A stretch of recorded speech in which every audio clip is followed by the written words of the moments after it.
ሰላም ሃበልና ክቡራት ተኸታተልቲ ትግራይ ሚድያ ኔትወርክ ንሎሙ ድማ ኣብዚ ሰሙን ዘለዎ ፖለቲካዊ ምዕባለታት ዘዋና ዝምልከቱ ትሕዝቶታት ሒዝናልኩም ኣለና።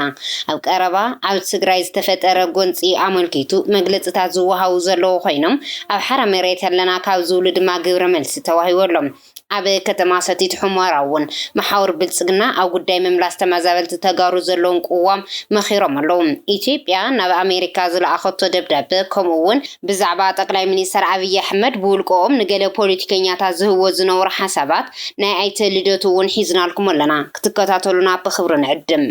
ንባዕሉ ኣብ ሓራ መሬት ትግራይ ኣለኹ ዝብል ኣብ መሬት ዓፋር ዘሎ ሰራዊት ንመግለጺ ቅዱስ ሲኖዶስ ኦርቶዶክስ ተዋህዶ ቤተ ክርስቲያን ትግራይ ግብረ መልሲ ይወሎ።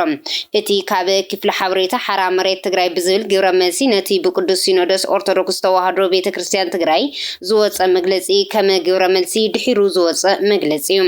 ብቅዱስ ሲኖዶስ ኦርቶዶክስ ተዋህዶ ቤተ ክርስቲያን ትግራይ ዝተዋህበ እዋናዊ መግለጺ ሓይልታት ጸጥታ ትግራይ ናብ ዓፋር ካልኦትን ከባቢታት ዝርከቡ ዕጡቃት ንዝበሎም ጎንፂ ገዲፎም ምእንቲ ሃለዋት ህዝቢ ትግራይ ብሓባር ክቃለሱ ዝጽውዕ እዩ። ክልቲኦም ወገናት ንፖለቲካዊ ሓሳባውን ኣፈላላዮም ንጎኒ ብምግዳፍ ከምቲ ንህዝቦም ካብ ሙሉእ ጽንተት ዘድሓንዎ ኢሉ ቅዱስ ሲኖዶስ ኦርቶዶክስ ተዋህዶ ቤተ ክርስቲያን ትግራይ ሕዚ እውን ዘለዎም ኣፈላላይ ገዲፎም ዝተወረረ መሬት ትግራይ ኣብ ምምላስ ብሓባር ክሰርሑ ይጸዊዑ። ኩሎም ሓይልታት ትግራይ ኣብ ዝኸፍአ ህይወት ዝርከብ ተመዛባላይ ህዝቦም ናብ መረበቱ ንኽምለስ ኣብ ልዕሊ ህዝቢ ትግራይ ዝተፈጸመ ጽንተት ፍትሒ ክረጋገጽን ዝተበደለ ህዝቦም ንኽከሓስን ዳግመ ሕውየት ሰላምን ህዝቢ ትግራይ ክረጋገጽን ሓዊሮም ንኽሰርሑ መንፈሳዊ ጻውዒት ገይሩ እዩ።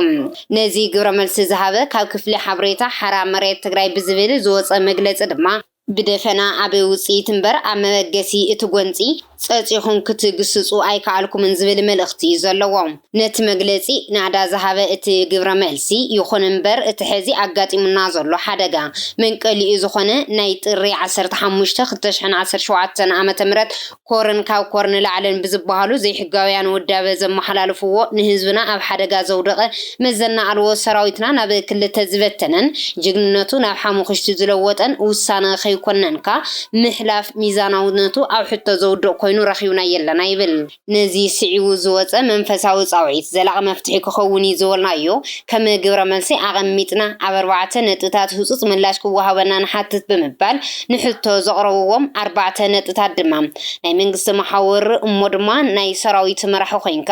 ንሓደ ፍንጫል ጉጅለ ኢና ንድግፍ ኢሎም ዘውፅዎ መግለጺ ኮንኑ ይብል። እቲ ፈላማይ እቲ ኮርን ልዕሊ ኮርን ዝበሃል ውዳበ ፈሪሱም ሰራዊት ትግራይ ተጸዋዕነቱ ንህዝቢ ትግራይ ጥራሕ ክኸውን ግበሩ።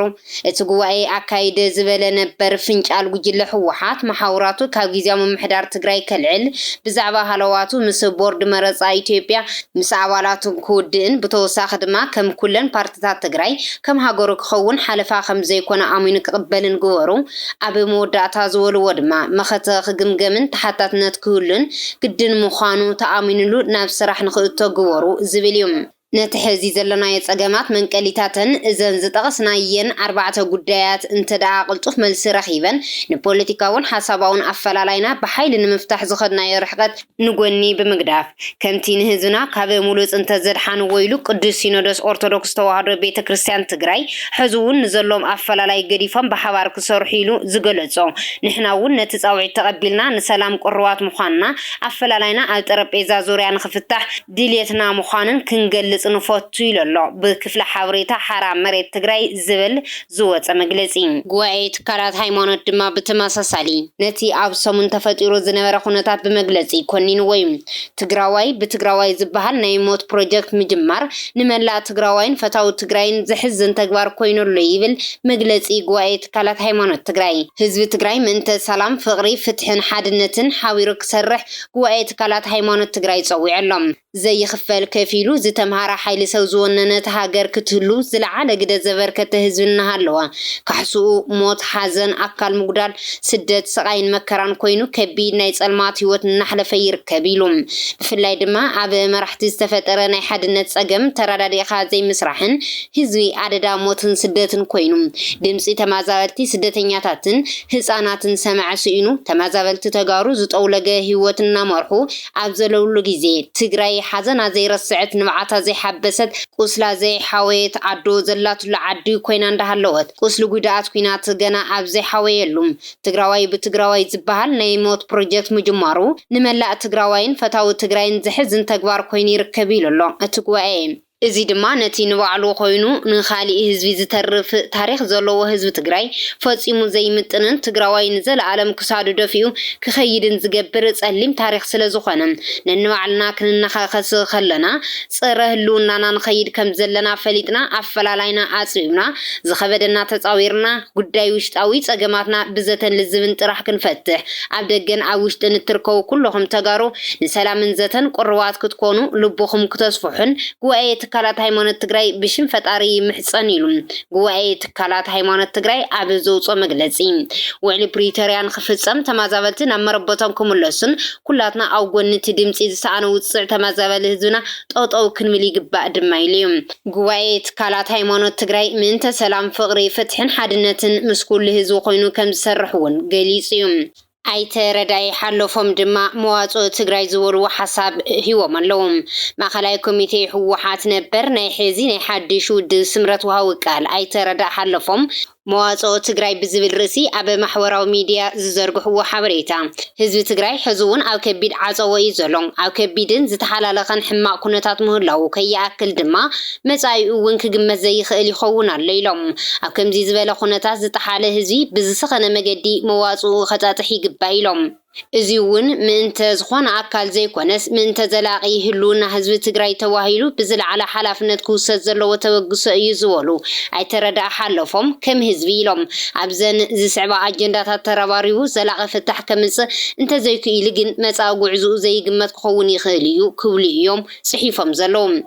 ከም ህዝቢ ናብዚ ሕዚ ዘለናሉ ብርኪ ዘብፅሐና መንቀሊ ምኽንያት መኸተን ምስ መኸተ ዝተተሓዙ ዛዕባታትን እዮም ካብዚ ብምብጋስ ኣብ እዋን መኸተ ተፈጸሙ ነገራት እናመራረና እውን እንተኾነ ንስለ መጻኢና ክንብል ከም ህዝቢ ክንዓጽዎም ይግባእ እዚ ኣጀንዳ እንትዕጾ ግን ዘይሕልፉ ውራያት እንተገጢሞምና ድማ ንጽባሕ ክሓድሩን መጻኢ ወለዶ ዕልባት ክገብረሎምን ከም ዝግባእ ወሲና ግድን ክንዓጽዎም ኣለና ኢሎም እቲ ካሊእ ፈተና ህዝቢ ትግራይ ኣብ ነዊሕ መዋእለ ታሪኽና ዝሓለፍናዮም መንገድታት ገሊኦም ልክዕ ከምቲ መኸተ ምዕጻው ዘድልዮም እዮም ኣብዚ መዳይ ዝለዓሉ ዛዕባታት ንሓደ ከየግዘፍና ነቲ ካልእ እውን ከይነኣስና ንኹሉ ብልክዑ ርኢና ብዝርዝር እውን መርሚርና ብሓበራዊ ምርድዳእ ክንዓጽዎ ኣለና ኢሎም ኣብዚ ምዕራፍ ምሳሓብ ኮነ ምድፍፋእ ከይህሉ ከም ህዝቢ ስኽን ኢልና ክንሓስብ ክንውስንን ይግባእ ይብሉ እቲ ሳልሳይን ናይ መወዳእታን ምዕራፍ ዝበልዎ ድማ ከም ህዝቢ ምስ ጎረባብትና ዝነበረና ዘለናን ርክባት ብዝርዝር ፈቲሽካ ምዕጻው ከድሊ እዩ ዝብል እዮም ኣብ ነዊሕ መዋእለ ኮነ ኣብ ናይ ቀረባ ታሪኽና ዝፈጠርናዮም ርክባት ገሊኦም ተወግሶ ወሲድካ ምርድዳእ ዘድልዮም እዮም ኣብዚ ምዕራፍ ኣብ ክንዲ ንደገና ምቆማት ብዘይ ሰኸፈት ብዘይ ንሕስያን ውሽጥና ክንፍትሽ ተወግሶ ወሲድና ዕልባት ክንገብረሉ ይግባእ ኢሎም ሓቂ እዩ ከምዚ ዝበለ ተወግሶ ምውሳድ ቀሊል ይኸውንን ግን ድማ ካብቲ ካልእ ኣማራፂ እዚ መንገዲ እዚ ኣዝዩ ዝሓሸ ውፅኢት ከምፀልና ከም ዝኽእል ምእማት ይከኣል እዩ ይብሉ ናብ ከምዚ ዝበለ መገዲ ንምእታው ድማ ኩሉ ትግራዋይ ውልቃውን ጉጅላውን ድልየቱ ስምዒቱን ንጎኒ ገዲፉ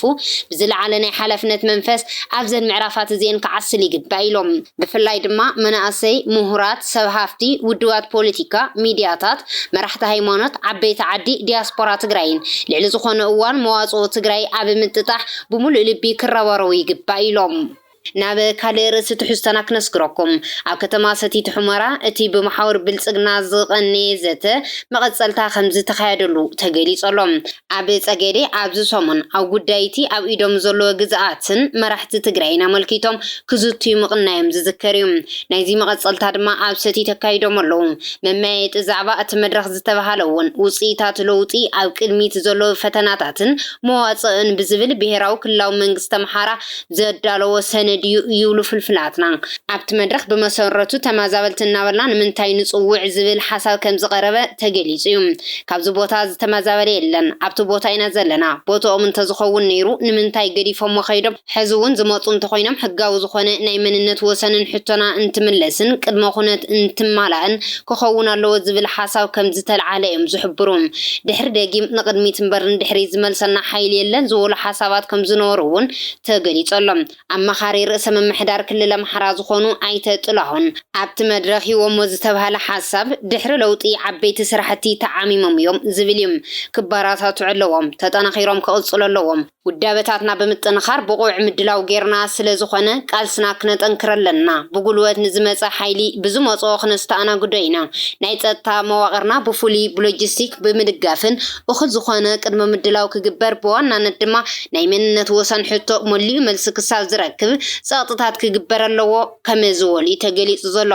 መንግስቲ ኣምሓራ ብፍሉይ ይከታተልን ይመርሖን ከም ዘሎ እውን ኣብሪሆም እዮም ኣብ ጎንኹም ኣለና ዝብል ምብርትታዕ ከም ዝገበሩ እውን ፍልፍላትና ገሊፆም ኣለዎም ኣብዚ እዋን ከንቲባ ሰቲት ሑመራ ዘሎ ዝበለ ድማ ተመዛበልቲ ክምለሱ እንተኮይኖም ኣብ ናትና ድሌት ክኸውን ኣለዎም እቶም ዝምለሱ እውን ወንጀል ዘይፈጸሙ ንጹሃት ዝኾኑ ጥራሕ እዮም ክኾኑ ዝግብኦም ባዕልና እናፈለና ክንእቱ ኣለና እቶም ወንጀለኛታት ሽም ዝርዝሮም ፈሊና ሒዝናዮም ኣለና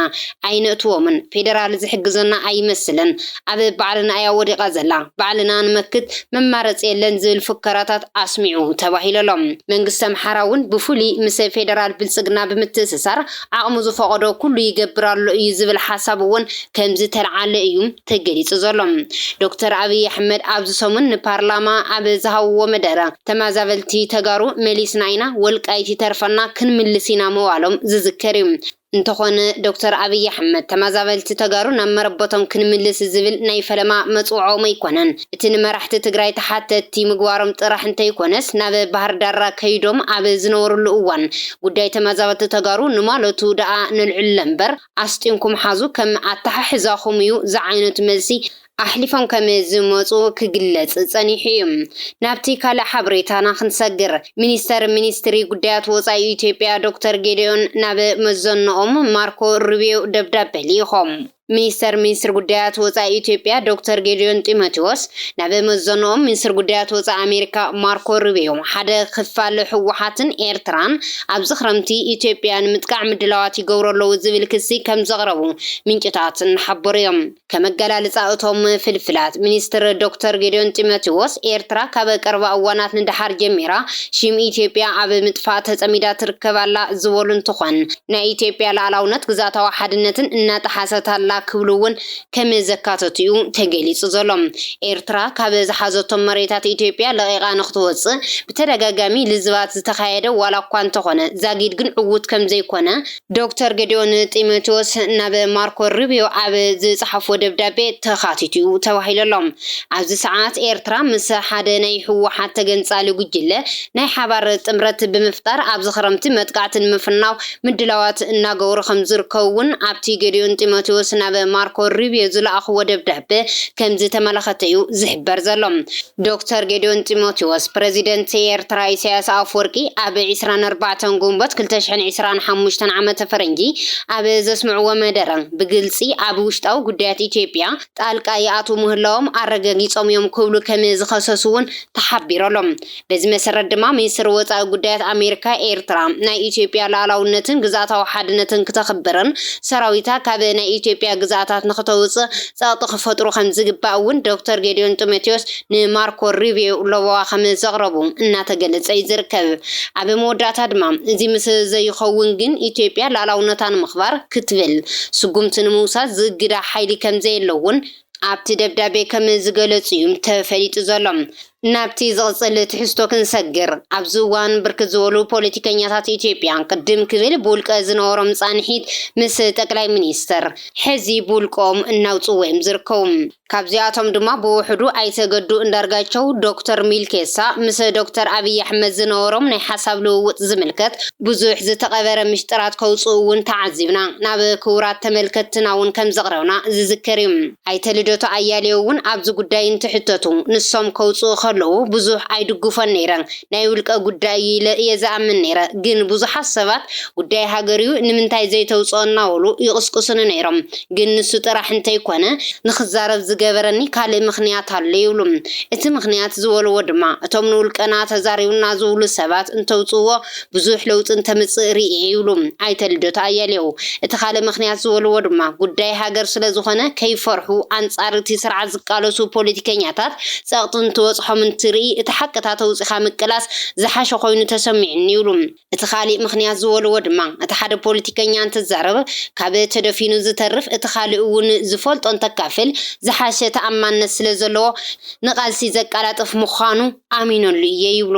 ዋላ እውን ናይ ካልኦት ቅዋም እንተኽበርኩ ግን ከም ኣነ ናይ ውልቀኻ ዝርርብ ክወፅእ የብልን ዝብል እምነት ነይሩኒ ዝበሉ ኣይተ ልደቱ ኣያሌው ብስሩ እውን ናይ ውልቀ ዝርርብ ወፅኡ ታይ ለውጢ የምፅእ ዝብል እምነት እዩ ነይሩኒ ግን እዚ እምነት እዚ ተቐይሩ እዩ ይብሉ ኣይተ ልደቱ ኣያሌው ምስ ጠቅላይ ሚኒስትር አብይ አሕመድ ሓደ ክልተ ግዜ ኢና ተራኺብና ይብሉ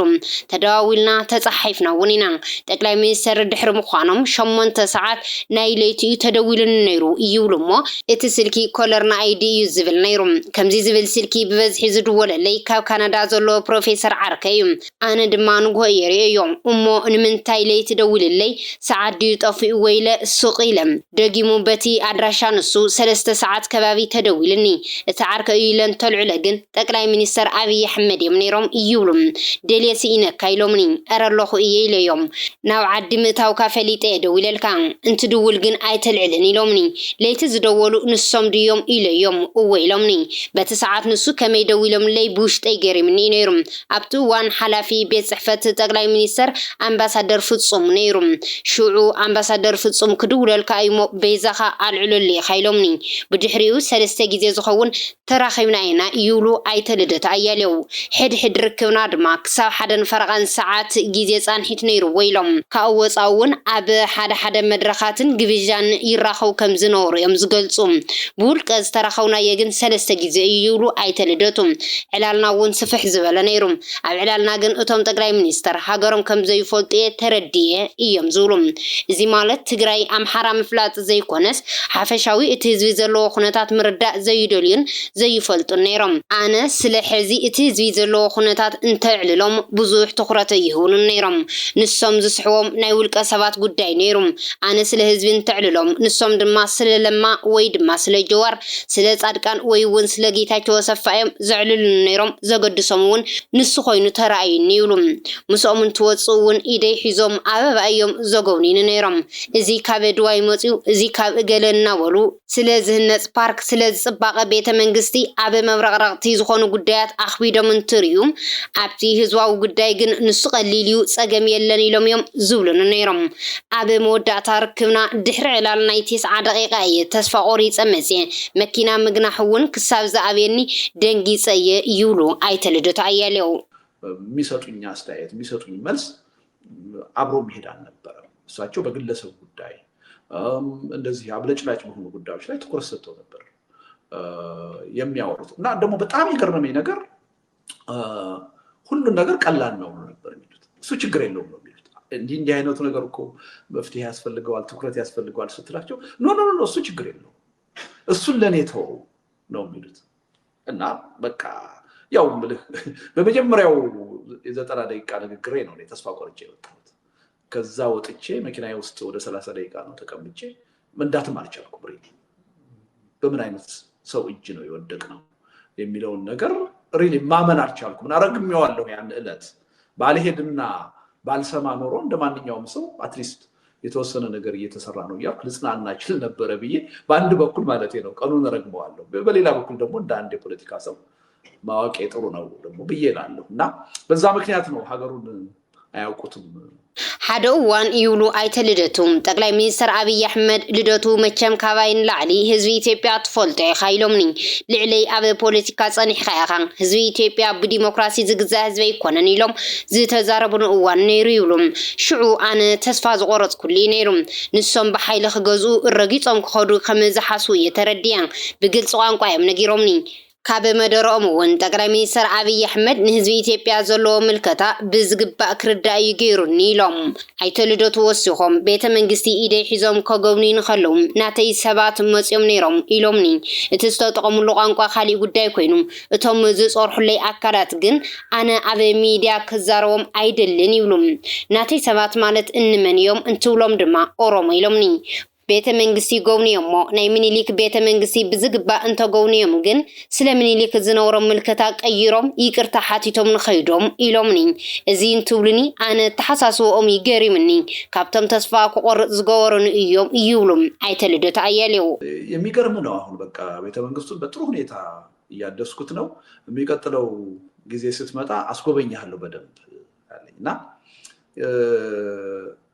የኔ ሰዎች መተው ነበር አሉኝ እና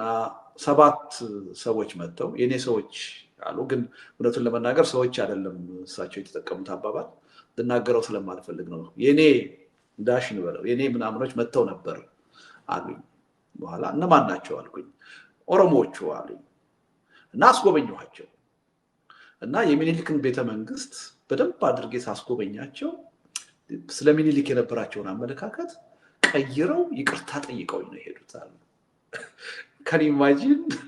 አንድ ሰው ምናልባት ስለ ሚኒሊክ አሉታዊ አስተሳሰብ ያለው ሰው መጥቶ ያን ቤተ መንግስት ጎብኝቶ ስለ ሚኒሊክ ያለውን አስተሳሰብ ቀይሮ ይቅርታ ጠይቋቸው ሲሄድ እንግዲህ ካን ኢማጂን አሁን ይሄ ለኔ በጣም እንትን ነበረ። በቃ ነገሮችን እንዴት እንደሚያዩ ትልቅ ማሳያ ነበር። እና አንድ ጊዜ እንደዚሁ የዚህ ፕራይቬታይዜሽን ከሱ ጋር የተያያዘ ካለ አይተ ልደቱ ኣብ ጉዳይ ጠቅላይ ሚኒስተር ዝነበሮም ዝርርብ ዘልዓልዎ ድማ ኣኼባ ተፀዊዕና ስለ ቁጠባ ነይሩ እቲ ርእሰ ጉዳይ ይብሉም። ቁጠባና ኣብ ፅቡቅ ባይታ ኣይኮነን ዝብል ርእሰ ጉዳይ ኣልዒልና ስለ ዝነበርና ንሱ ንምምኽናይ ድማ ዝተጠቐሙሉ መልሲ ቁጠባና ብጣዕሚ ፅቡቅ እዩ፣ ሕዚ ሓደ ዓብይ ነገር ኣተኣታቲና ኣለና፣ ንሱ እውን ናይ ወደብ ክራይ እዩ፣ ንሱ እውን ብኣየር ዝኸይድ ናይ ቦለኒ ኣውሮፕላን ተፈጢሩ እዩ፣ ዓብይ ፅዕነት ናይ ምምልላስ ዓቕሚ ስለ ዘለዎ ድሕሪ እዚ ንዓና ወደብ ኣጀንዳና ኣይኮነን ኢሎም እንትዛረቡ ሰሚዐ። እዚ እውን ካብቶም ዘደንገጹን ነይሩ። ጠቅላይ ሚኒስተር ዝኣክል ክንድዚ ኣንእሳቅ ልለቢሎም ንዓብይ ጉዳይ እንትርእይዎ ብምባል ኣብ ሓሶትን ምምስሳልን እውን ዋዛ ከም ዘይኮኑ ኣይተ ልደቱ ይዛረቡ።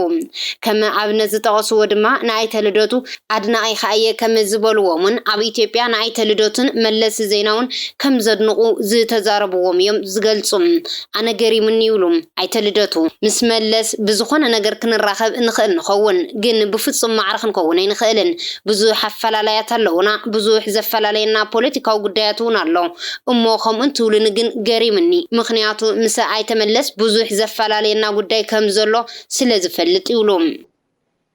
በምን እጅ ነው የወደቅነው የሚለው ነገር በጣም ትዝ ብሎኝ ነው አሁን የምታይበት ያልከኝ ነው። ሌላው አሁን ያልከው ነገር ይሄ እውነት ያለ መናገር ወይም መዋሸት